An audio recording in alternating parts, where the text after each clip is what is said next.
1, características generales e importancia biológica, social y económica de los seres vivos. Entonces vamos a ver como competencias genéricas, elige las fuentes de información más relevantes para un propósito específico y discrimina entre ellas de acuerdo a su relevancia y confiabilidad. Entre las competencias disciplinarias relaciona los niveles de organización química, biológica, física y ecológica de los sistemas vivos.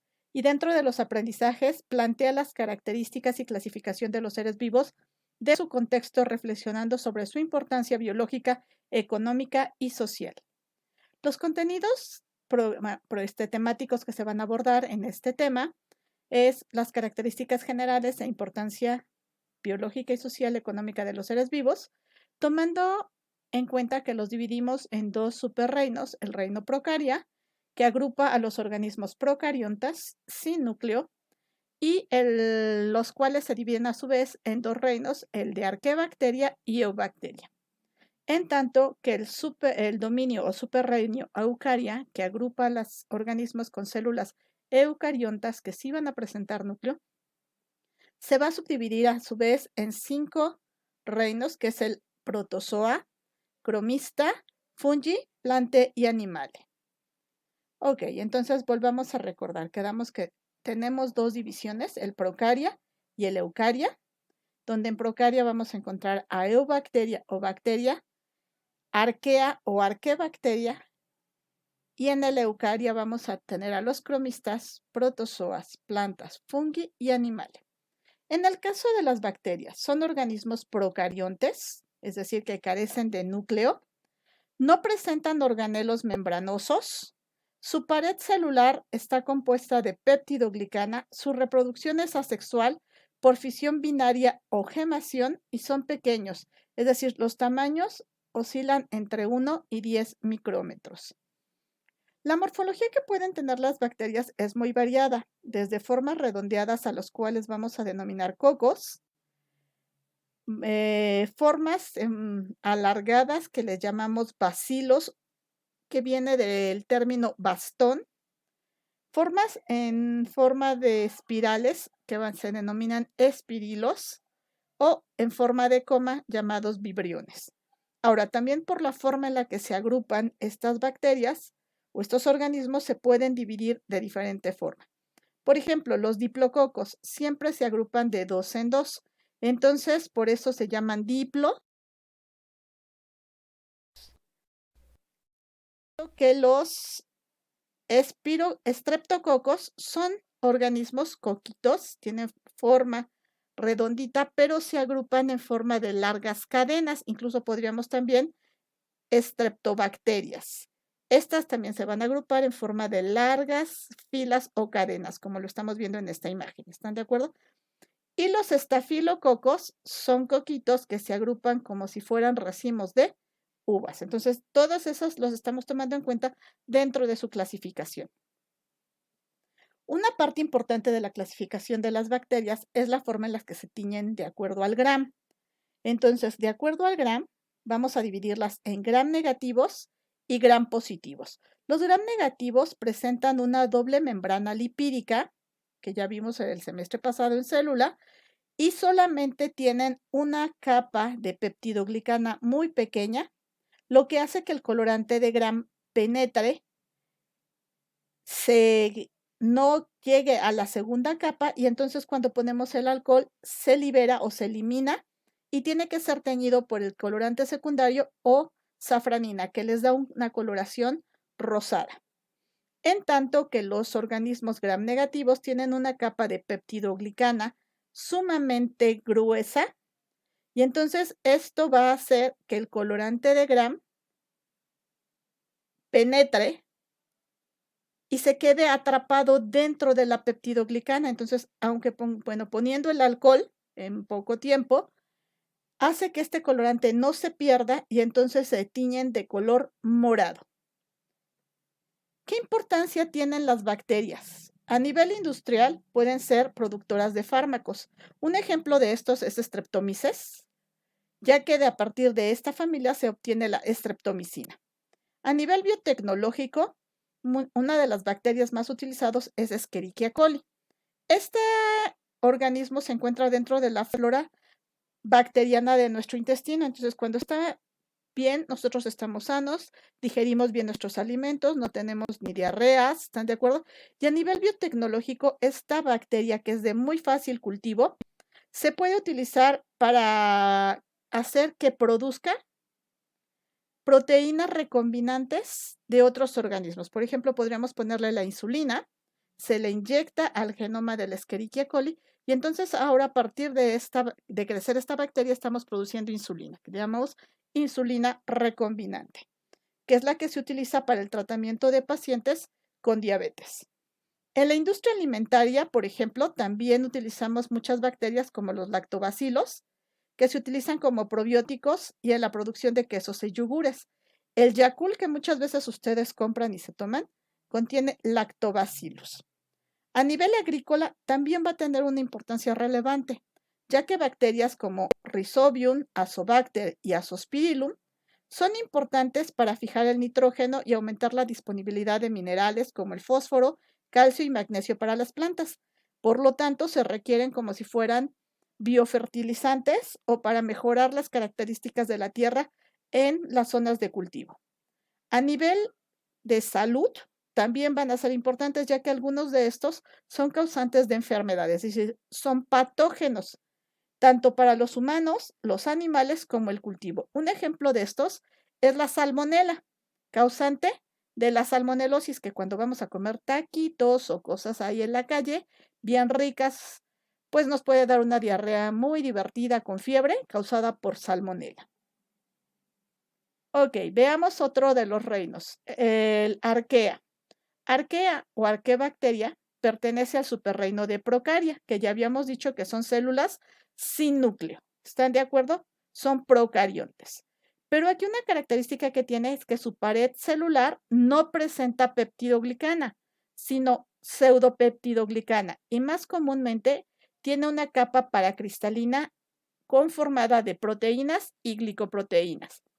Su membrana celular tiene enlaces éter en lugar del éster característico tanto de eucariontes como de bacterias.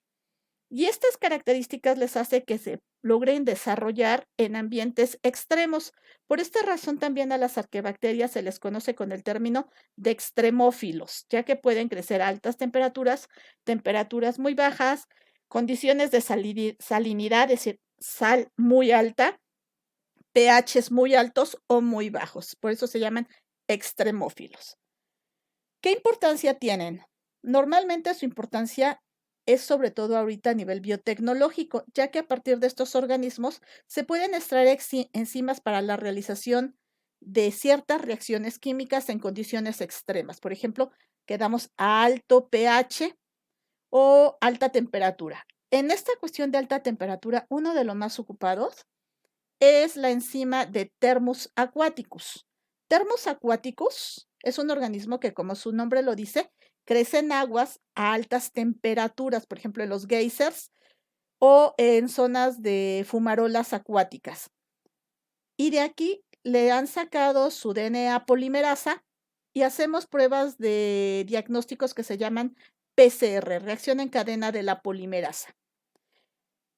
Ahorita que estamos sufriendo la pandemia de COVID, estas reacciones en cadena de la polimerasa se utilizan enormemente para el diagnóstico de si estamos enfermos o no de coronavirus.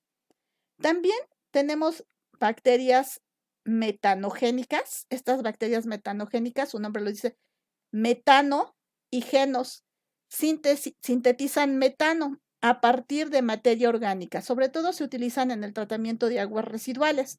Entonces, por ejemplo, si queremos hacer que las aguas negras de Catepec se pudieran reciclar o hacerlas potables nuevamente, podríamos tratarlas con estas bacterias metanogénicas para que eliminen todos los residuos orgánicos, es decir, de excremento, de materia, de restos de alimentos, ¿están de acuerdo?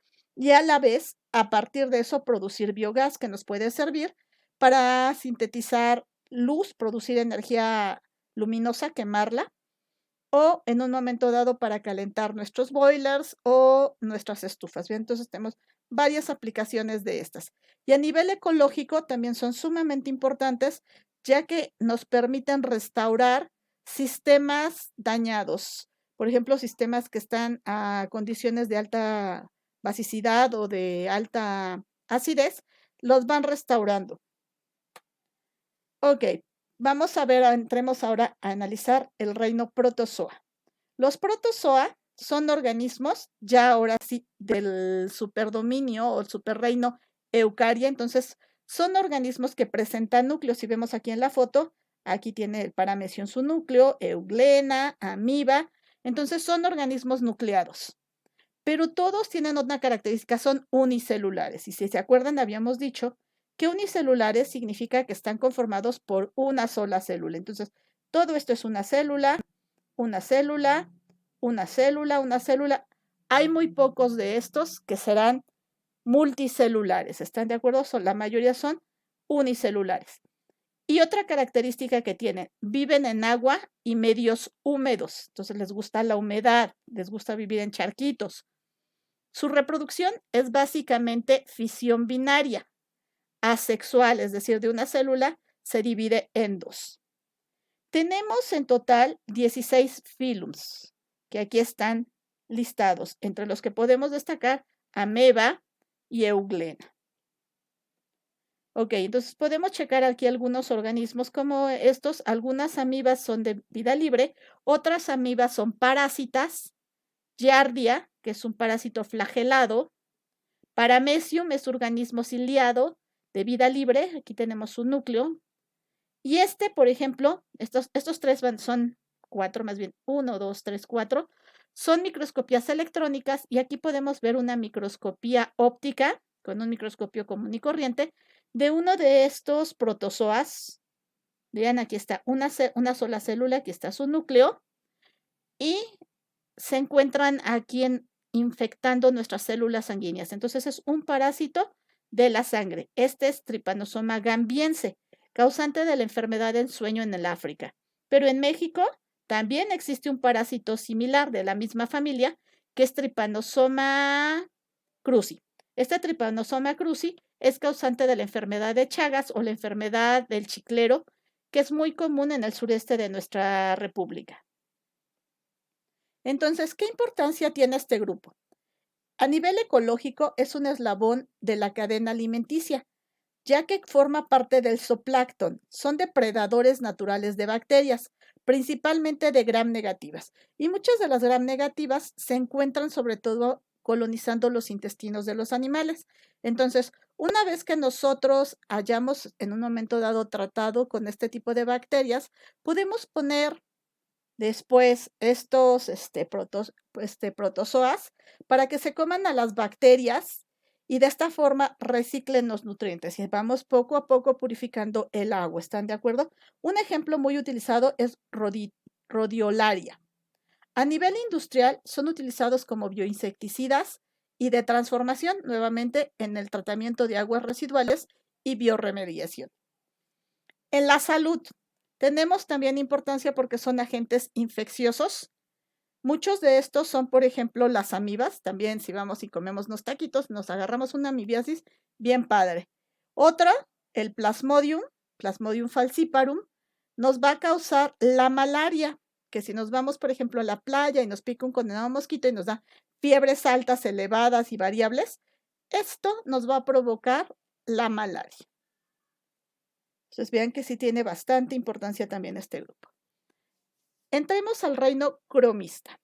Dentro del reino cromista vamos a encontrar, bueno, aquí perdón, se me olvidó un detallito. No, sí tenemos 10 filos. Ok, el reino cromista.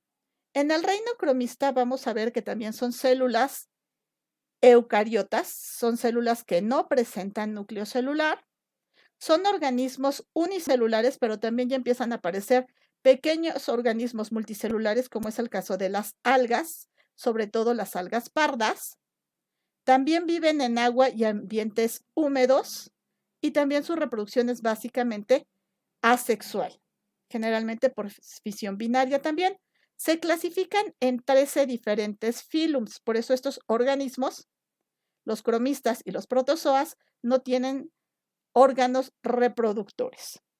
Entonces vamos a ver que tenemos foramífera, cercozoa, aptofita, tenemos diferentes organismos que nos vamos a encontrar dentro de esta región.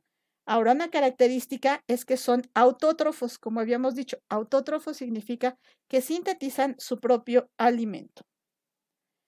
¿Qué características tienen? Poseen 2 uniripodios, son organismos eucariotas acuáticos, utilizan como polisacárido de reserva a la laminaria o el lípido leucocina y se sitúan en el lumen del retículo endoplasmático.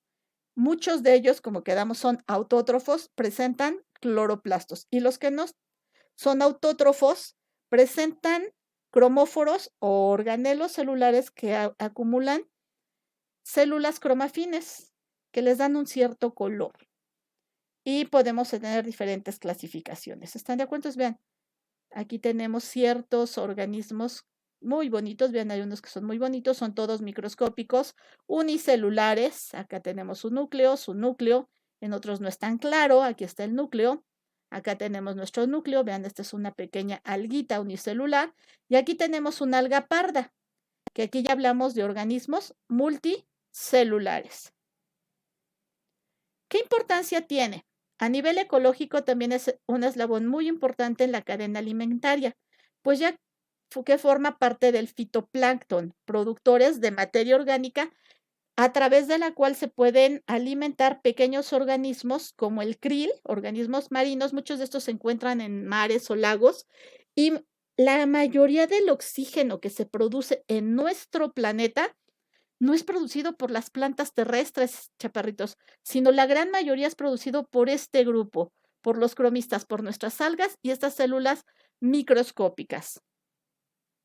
A nivel biotecnológico y biomédico, se utilizan mucho en la obtención de compuestos nanotecnológicos, como sea la liberación de drogas dentro de un organismo, es decir, vaciar a estos y utilizarlos como si fueran capsulitas para que lleven a nuestro organismo drogas o fármacos a unas regiones específicas. Entre esas se está utilizando Chlorella vulgaris y Porphyrium cruentum.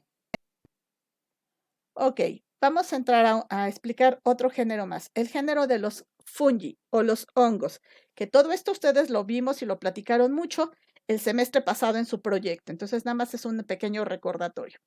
El género de los hongos, ¿están de acuerdo? Volvemos a lo mismo, son células eucariotas. Aquí, con excepción de las levaduras, que son unicelulares, los hongos todos, sin excepción, son multicelulares.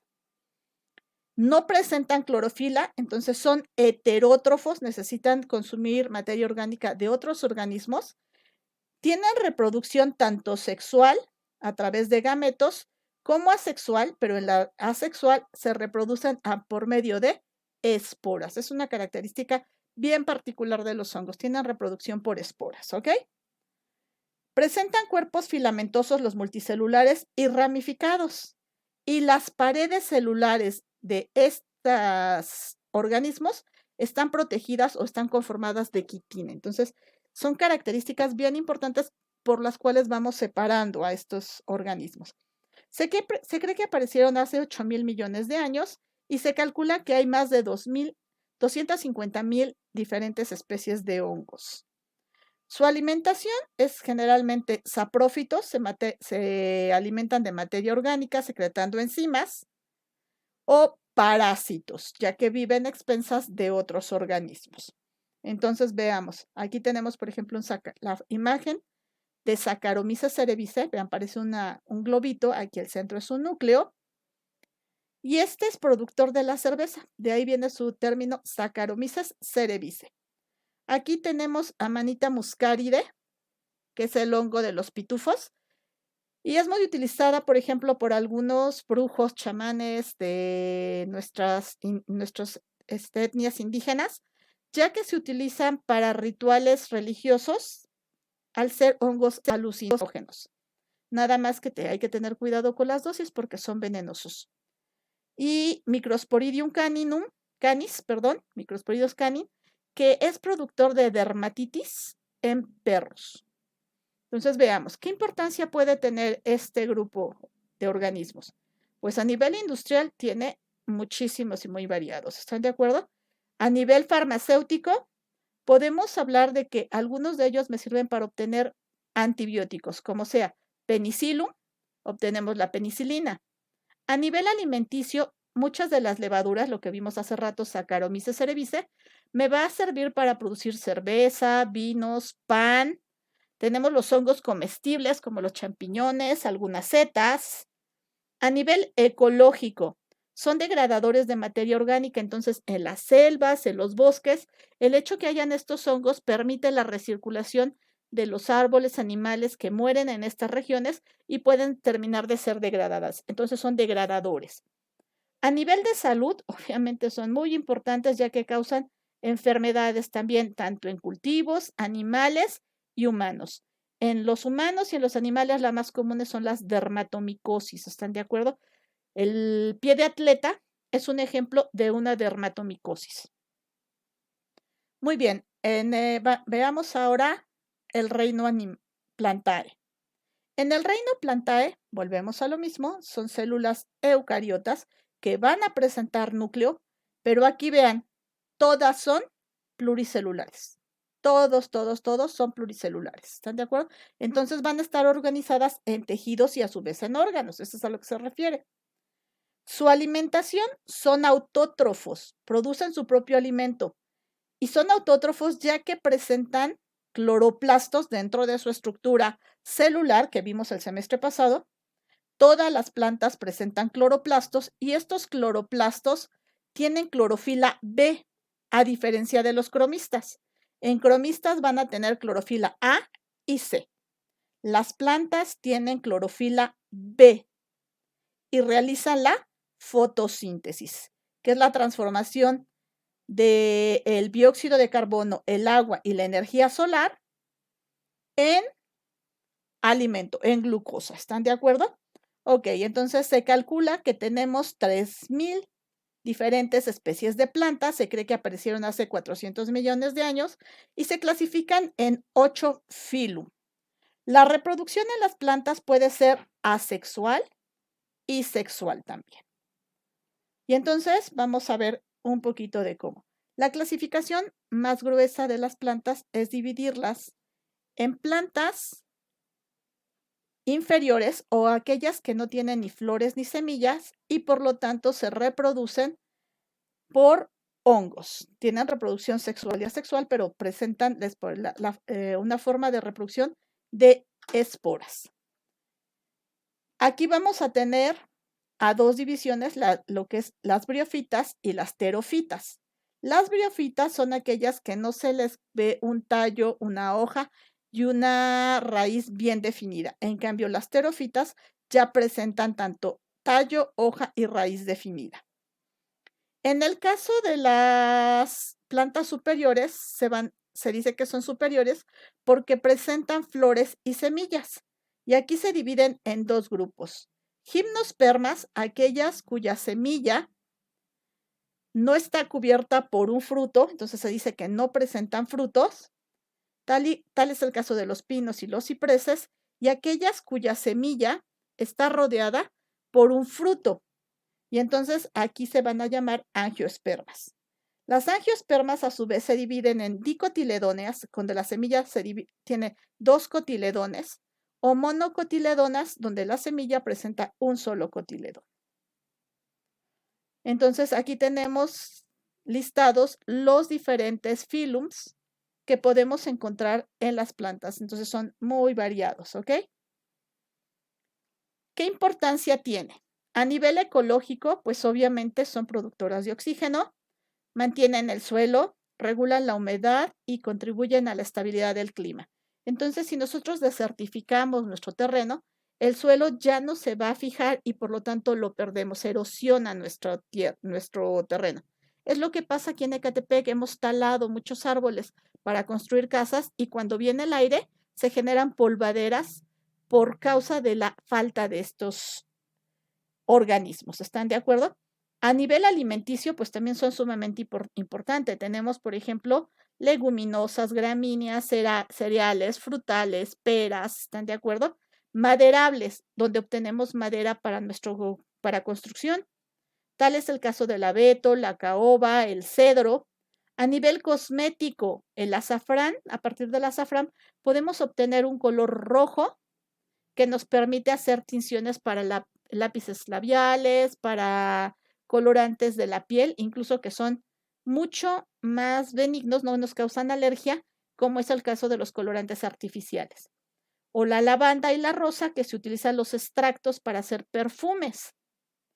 También a nivel medicinal podemos utilizar Plectarum jadiensis, que se utiliza para el Big Vaporru, o de muchos principios activos se obtienen a partir de plantas. ¿Están de acuerdo? Entonces, a nivel de farmacia también se utiliza mucho. O por último, a nivel de ornato, es decir, para que mi casa se vea bonita. ¿Como cuáles? Rosales, orquídeas, girasoles, podemos nombrar muchos de estos organismos. Ok, ahora veamos el reino animal. En el reino animal se clasifican todos los animales. Tenemos células, son organismos con células eucariotas. Entonces son células que tienen núcleo. Son multicelulares, todos sin excepción, hasta los más sencillos, como es las poríferas o las esponjas, tienen o están formadas de varias células. Entonces por eso las vamos a llamar multicelulares. Y aquí de estos obviamente van a ir incrementando de acuerdo a su grado de complejidad anatómica. Entonces vamos a tener, por ejemplo, los invertebrados, los que no tienen columna vertebral, y los vertebrados que presentan ya una columna vertebral o estructura ósea. ¿Están de acuerdo? Entonces vean, estos de aquí abajo, por los tunicados, los equinodermos, todos estos son invertebrados. Y esta rama de aquí son los que presentan columna vertebral. Ok, ahora, también por qué más se pueden clasificar estos organismos, ¿están de acuerdo? Los platelmintos, por ejemplo, son gusanos planos. Los nemátodos se dicen que son gusanos redondos. Moluscos tienen un tejido suave. Y algunos son cubiertos, tienen su caparazón, como es el caso de los caracoles, los mejillones, pero otros no, como es el caso de los pulpos. Anélidos son también gusanos redondos, pero que tienen anillos, a diferencia de los nemátodos. Vean, aquí no tienen anillos. Estos se mueven como moviéndose o contrayendo los músculos de estos anillos y es como se mueven. Crustáceos, pues tienen patas largas, 10 patas largas, ¿están de acuerdo? Y antenas. Entonces, ahí es como vamos clasificando a todos estos organismos, agrupándolos por sus características similares. Por su forma de alimentación, los animales se clasifican en carnívoros, aquellos que comen carne, herbívoros y omnívoros, aquellos que consumen tanto plantas como vegetales, como carne. ¿Están de acuerdo? Y por la forma en la que se reproducen, vamos a tener que sean vivíparos, es decir, que paren crías vivas, ovíparos, que el feto se desarrolla en un huevo, o bovovivíparos, aquellos que el feto se desarrolla en un huevo, pero este huevo está en el interior del cuerpo de la hembra. ¿Están de acuerdo? Entonces, tenemos varias formas de dividir a estos animalitos. En total, se conocen o se han clasificado 32 filums de los animales. Aquí podemos ver los anélidos, los gusanos redondos, los gusanos redondos, pero con anillos, como las lombrices de tierra. Tenemos también, por ejemplo, a los artrópodos, que los artrópodos son aquellos que tienen cuerpo articulado.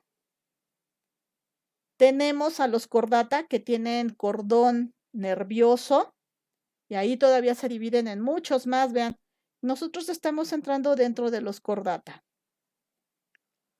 ¿Qué importancia tiene? Pues ecológica, forma parte de diversos ecosistemas. A nivel industrial y textil, pues estamos hablando de que el cuero, la lana, los pieles de muchos de estos animales, pues nos sirven para crear vestidos, zapatos. Marfil, carey, nos sirve para crear joyas o adornos, ¿están de acuerdo? Y se hace toda una industria a partir de esto.